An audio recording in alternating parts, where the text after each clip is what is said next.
Chapter 180, 5.1, Sword Billet in Hand.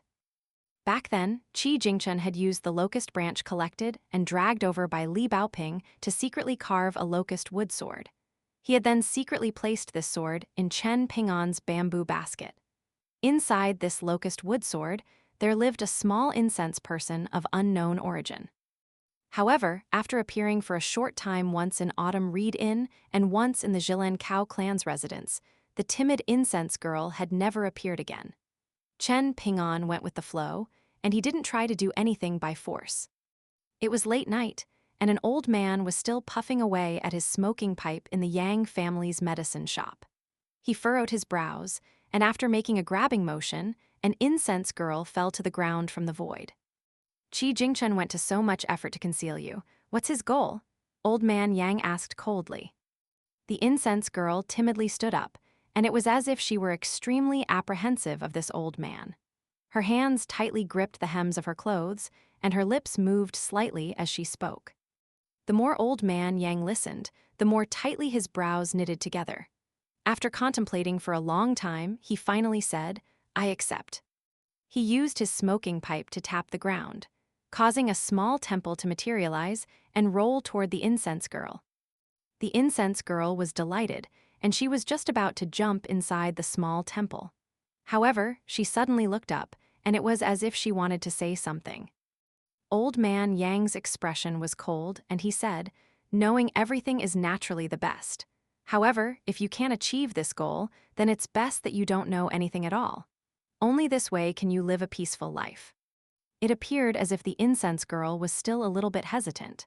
She wanted to take a trip back to Clay Vase Alley, such that she could at least say goodbye to that young boy. Old man Yang raised his smoking pipe and exhaled a cloud of thick smoke. Being truly smart is to keep all of your smarts hidden away. Do you genuinely think that the young boy doesn't think about anything at all? Do you think that, apart from practicing fist techniques, he only knows how to be foolishly kind and charitable? And you even followed him around for so long. You're genuinely foolish, but he isn't foolish at all. The incense girl pouted in slight disappointment.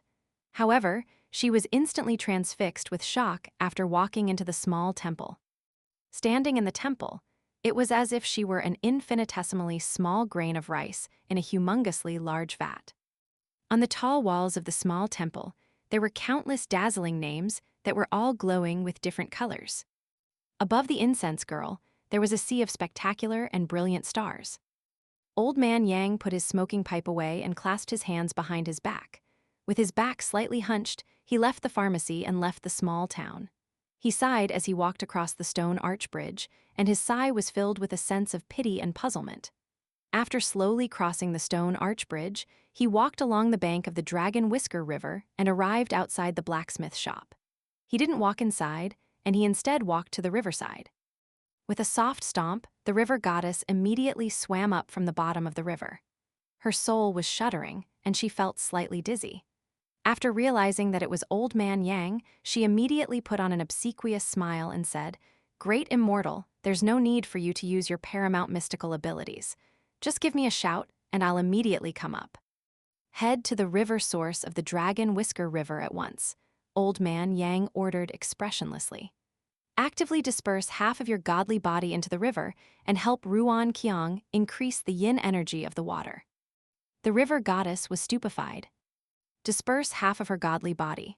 The old man said this casually, but the agonizing pain and damage to her great Tao that this entailed was simply inestimable. The river goddess felt the urge to flee to someplace tens of thousands of kilometers away.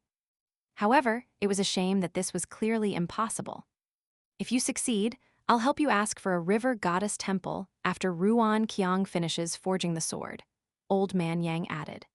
"That way, you'll be able to fully recover your godly body in at most 50 to 60 years. Afterward, you'll also enjoy incense and offerings for hundreds upon thousands of years. This is a long-term benefit, and you'll definitely end up obtaining more than you sacrificed. Dispersing half of my godly body will be far too painful. I'm scared of pain," the river goddess murmured hesitantly. Her voice was so quiet that it could barely be heard. The old man didn't say anything, and he simply looked at the rippling surface of the Dragon Whisker River. "Great Immortal, can I refuse?" The river goddess asked carefully. Of course you can, Old Man Yang replied with a nod.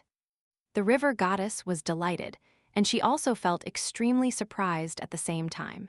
Since when had this great immortal become so understanding and reasonable? Old Man Yang smiled coldly and continued, "The effect will be even better if I pulverize your entire godly body. Rest assured, after your soul vanishes tonight, I'll make sure to compensate your descendants in the future." The river goddess felt a slight sense of despair. After weighing things up for a moment, she asked in a quivering voice, "Great immortal, can all of the compensation be given to my grandson?" She was filled with hope, and this was because she knew that this great immortal treated her grandson, Ma Kukshuan, slightly differently regardless of how fair he was when it came to other matters. However, Old Man Yang shook his head and refused again, saying, "No." The river goddess' expression was ashen, and she said in a pitiful voice, "Then I'll go to the river source of the Dragon Whisker River." Old Man Yang didn't say anything. The river goddess gritted her teeth and started to swim upstream. After passing the stone arch bridge that was no longer peculiar, she directly headed into the depths of the mountains. Ruan Qiang walked to the riverbank and stood next to the old man. "Whether I successfully forge a sword for that young girl or not, I'm not worried at all. I don't have any intention of making a deal with you," he said. "This main aspect of this deal has got nothing to do with you forging a sword for that young girl." Old Man Yang shook his head and continued, "However, I can help you conceal your daughter's true identity for 30 years. The condition is that you finish forging the sword as quickly as possible. This is the deal that I'm after." Ruan Qiang was unfazed, and he asked with a smile, "True identity?"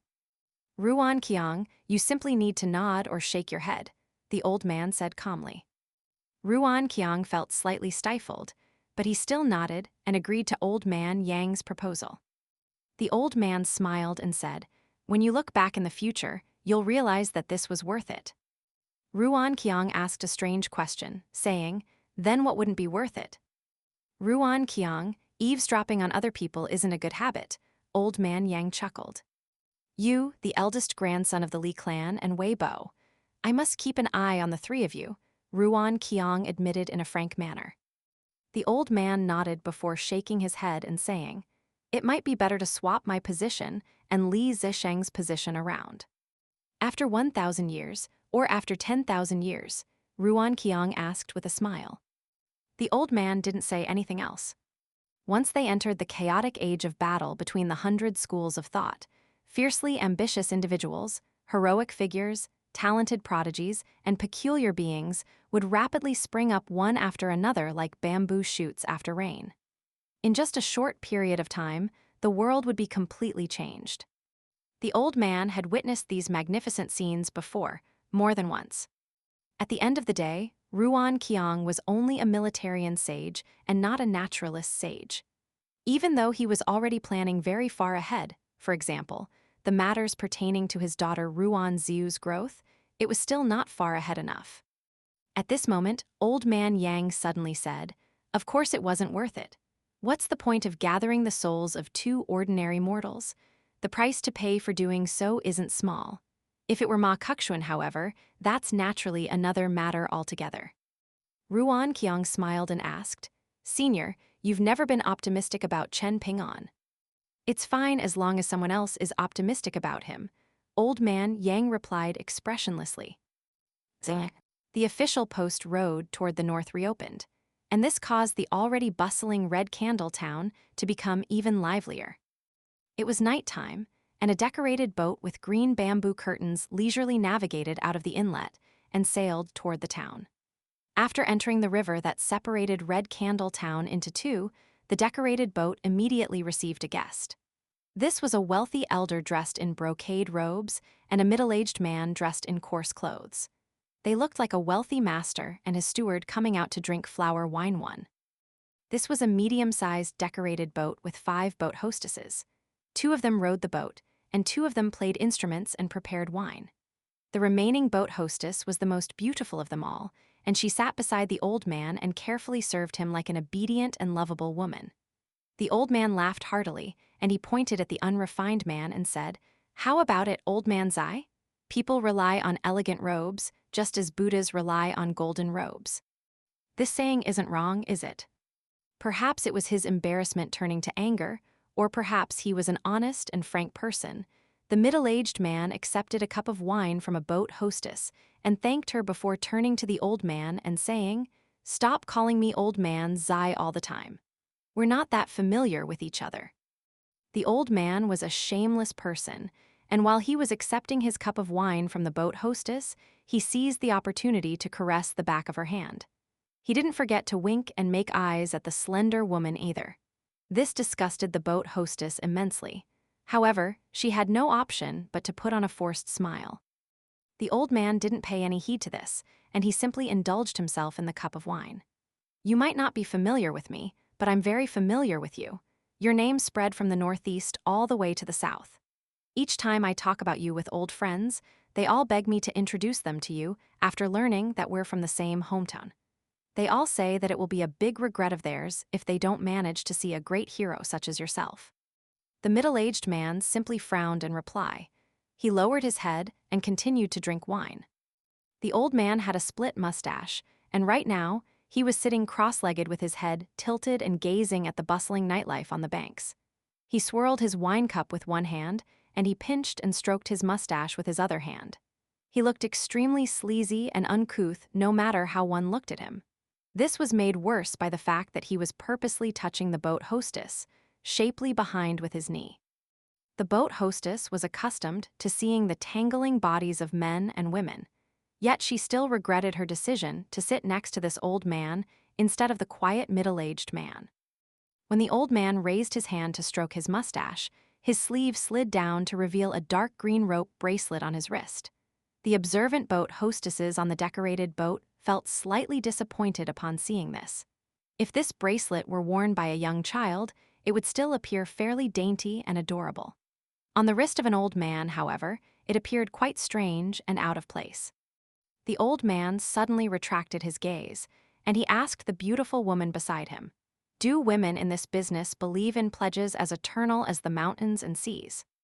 Not only was this boat hostess stumped, but the other boat hostesses didn't know how to reply either. They exchanged glances with each other, and they didn't know what the old man was trying to get at. The old man laughed heartily and pointed at the middle-aged man sitting opposite him.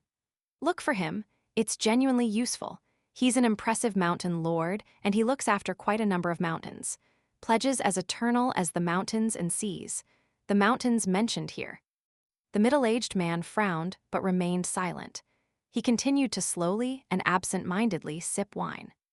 The old man then pointed at himself and continued, "In reality, looking for me is also useful. There's an extremely tall building in the world, and the name of this building is also very impressive. It's called the Sea-Suppressing Pagoda, and it naturally sits next to the sea. My house is located near this pagoda." The middle-aged man was finally unable to endure this any longer, and he said with a displeased expression, "Person with the surname Cow, what's the point in bragging to them about this?" The old man took a small sip of wine before picking up his chopsticks to eat some snacks. He shot a sideways glance at the middle-aged man and replied, "It's precisely because they don't understand anything that it's interesting to talk to them about this. Bragging about these things to cultivators is what's truly uninteresting." There was a dark expression on the middle-aged man's face, and he lowered his head and continued to drink wine. When talking about pledges as eternal as the mountains and seas, these were now mainly used by teachers in mortal empires and cities to describe pledges of love between men and women. In reality, the true meaning of such a pledge was already no longer understood by ordinary mortals. Indeed, such pledges were especially important to cultivators. Cultivators could make pledges to the mountains and seas, and such pledges would then possess indescribably mystical abilities to bind a person to their pledge. As such, these pledges were far more useful and effective than the written pledges sold by mortals in the world. When choosing mountains, these could be the 5 mountains officially recognized by the imperial courts. The higher one's cultivation base, the higher the level of the mountains needed to be. Generally speaking, pledges of this type would be used when forming alliances between empires or when signing agreements pertaining to trade. As time went on, however, it became increasingly common for such pledges to be used during engagements. In terms of seas, this had already lost much of its original importance. This was because following the death of the last true dragon in the world, the seas and lakes in the 9 continents of the majestic world had already become ownerless. Mortal empires didn't have the right or power to assign official gods to the 5 lakes and 4 seas, and as a result, there were no longer any legitimate water gods in the world who could step forward to rule those 5 gigantic lakes and 4 boundless seas. The sun rose from the east and set in the west, and it was rumored that the sun rose from someplace in the East Sea. 1. To drink flower wine means to visit prostitutes.